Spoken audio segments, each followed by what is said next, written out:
Good evening and welcome to Ville News. I'm Aaron Chun alongside Payje Davis, here to give you the latest local, state, and national headlines. Coming up, we have updates on the United States rejecting a vote recognizing slavery as a crime against humanity, and a government shutdown slowing the investigation of the LaGuardia airport crash. Stay tuned because Ville News starts now.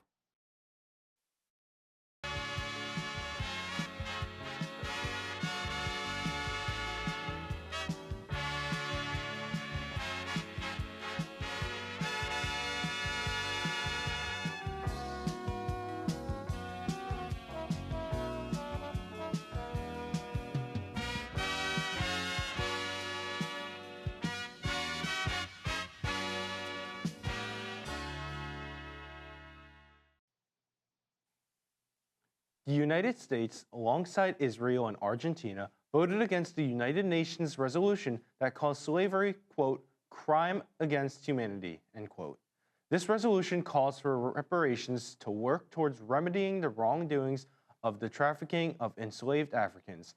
A part of this resolution would be returning cultural items such as artwork, documents, and more back to countries of origins without charge. The General Assembly voted on March 25th, which is also known as the International Day of Remembrance of the Victims of Slavery and the Transatlantic Slave Trade.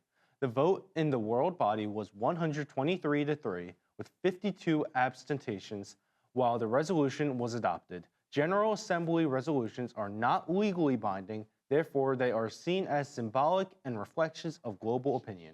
With this resolution leading with votes in favor of its adoption, the passing of it encourages the United Nations members to talk, quote, on reparatory justice, including a full and formal apology, measures of restitution, compensation, rehabilitation, satisfaction, guarantees of non-repetition and changes to laws, programs and services to address racism and systemic discrimination. The adoption also encourages the education on the transatlantic slave trade, as well as collaboration on, quote, reparatory justice and reconciliation, end quote.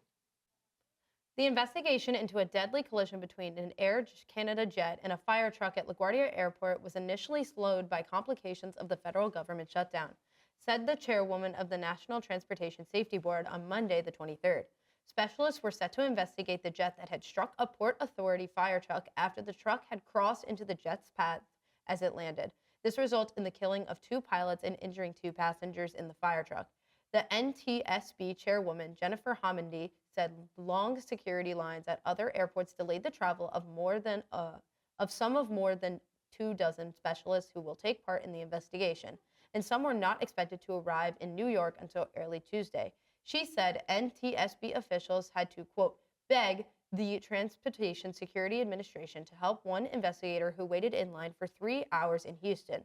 Delays were expected to continue at LaGuardia Airport, which reopened that afternoon, nearly 14 hours after the incident. After our break, we'll have some updates on John Fetterman's net approval dropping and a pit bull shot by a district judge in Harrisburg. Ville News will be right back. Following his support of the Iran war and his vote to confirm Mark Wayne Mullen as Secretary of Homeland Security, Senator John Fetterman has become increasingly unpopular among Pennsylvania Democrats, according to CNN data guru Harry Enton. Fetterman's approval rating has dropped more than 108 points since he entered the upper house of Congress in 2023. The one-term Democrat has been criticized for his conflicts with other Democrats, frequently siding with President Trump, and refusal to hold his own town halls with his constituents. The Working Families Party, a minor political party that endorses progressive Democrats, has launched an effort to primary Fetterman his 2028 re-election bid, writing, quote, we supported John Fetterman in 2022. Since then, he's sold us out. It's time to replace him, end quote. Chrissy Houlihan, a Democratic representative of Pennsylvania's 6th District, echoed a similar sentiment at an event in Cumberland County, claiming it's easier to work with the state's junior Republican Dave McCormick than Fetterman. She's been considered as a potential primary challenger for Fetterman, as have 2022 Senate candidates Connor Lamb and Malcolm Kenyatta. A 10-month-old female pit bull named Lux that was shot by a Harrisburg district judge earlier this month is now recovering after her surgery. Lux had escaped from her Harrisburg home on Tuesday, March 10th, when she was approached by Magistrate District Judge Haniff Johnson, who was walking his own dog at South 18th and Chestnut Street District. District Attorney Fran Chardo said Johnson pulled out a gun and shot Lux around 5:35, where the bullet went through Lux's right shoulder and back and out her back, causing irreparable damage to her bones. As a result, Lux's leg had to be amputated, and her family had to sign custody over to the rescue agency, Payje's Love Peace, because they could not afford to pay her emergency vet bills, totaling $7,500. While Judge Johnson told the police that he shot the dog out of necessity, the circumstances of the shooting are unclear. As Lux's family said, Lux has never shown aggressive tendencies and was super friendly. A spokesperson for Pities for Love, who paid for Lux's surgery, said, quote, "She's doing really well. She's just moving on and living her life," end quote.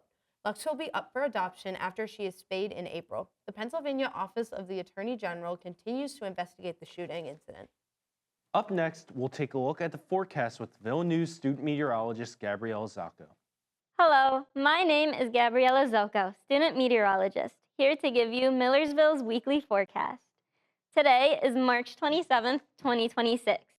Starting off with our climatology, there is an average high of 57 degrees and an average low of 34 degrees.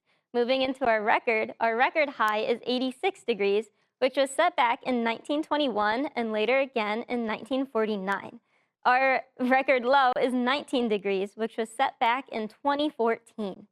Now, moving into our morning temperatures, this morning will be the warmest part of our day, as temperatures will be in the mid to upper 50s. As we head into the afternoon, temperatures will plummet as the northerly winds will pass through the lower Susquehanna Valley region, where temperatures will drop to the mid 40s. And this trend will continue as we head into the evening, and temperatures will remain in the low to mid 40s. Now, looking ahead into our future radar for the next few days, after the rain passes early this morning, there's not really much to look at, as there will be no precipitation for the next few days. Now, taking a look at our 7-day outlook, Friday will be cold and breezy and turning colder after that morning high of 58 and a low of 32 degrees. Saturday will be mostly sunny, brisk, and cold with a high of 46 degrees and a low of 30. Sunday will be mostly sunny and seasonable with a high of 56 degrees and a low of 36 degrees. Monday will be partly sunny with a high of 66 degrees and a low of 50. Tuesday will have some clouds and sun and be seasonable and mild with a high of 66 degrees and a low of 48 degrees. Wednesday will have some clouds and sun and be unseasonably warm with a high of 76 degrees and a low of 54. Thursday will continue that trend and be variably cloudy with an unseasonably warm high of 76 degrees and a low of 58. Now, make sure to stop by the multi-purpose room in the Student Memorial Center on April 26th for Public Weather Awareness Day with free entry. There will be a weather balloon launch, raffles, pretzels, visits from NWS, face paint, and so much more. We can't wait to see you there. Thank you for watching, and special shout out to the Weather Center for making our forecast. Thank you for the weather update. After our break, we'll have many updates on a man in custody after a police chase and crash, and the Lancaster Airport collecting gift cards for TSA employees. Villeneuve will be right back. A man is now in custody following a high-speed chase on Route 30 that ended in a fiery crash. The pursuit began around 6:55 p.m. when a patrolling trooper spotted two silver Infiniti sedans traveling more than 100 miles per hour on Route 741 in Paradise Township. The trooper pulled behind the vehicles and activated emergency lights and sirens, but both cars sped away. The pursuit continued east on Strasburg Road for over 2 miles, reaching speeds of more than 120 miles per hour.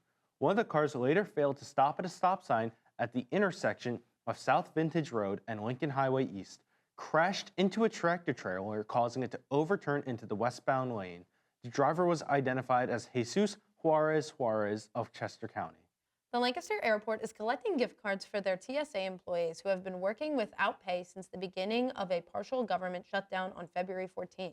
Across the country, TSA employees have missed their first full paycheck last Friday and only received a partial paycheck in their last pay period. The employees are considered as essential workers and also went without pay during the 43-day government shutdown last fall. Airport Director Ed Foster said, quote, "With this happening again in less than a year, I said, We need to do something, end quote. In the first 24 hours of the gift card drive, the airport received 47 gift cards given to TSA leadership to be distributed to the airport's 12 TSA employees. Gift cards must be worth less than $20 and cannot be given in cash or in prepaid cards. That's all we have this week for Vail News. I'm Aaron Chun. And I'm Payje Davis. Thanks for watching, and make sure to tune in next week for the latest local, state, and national headlines.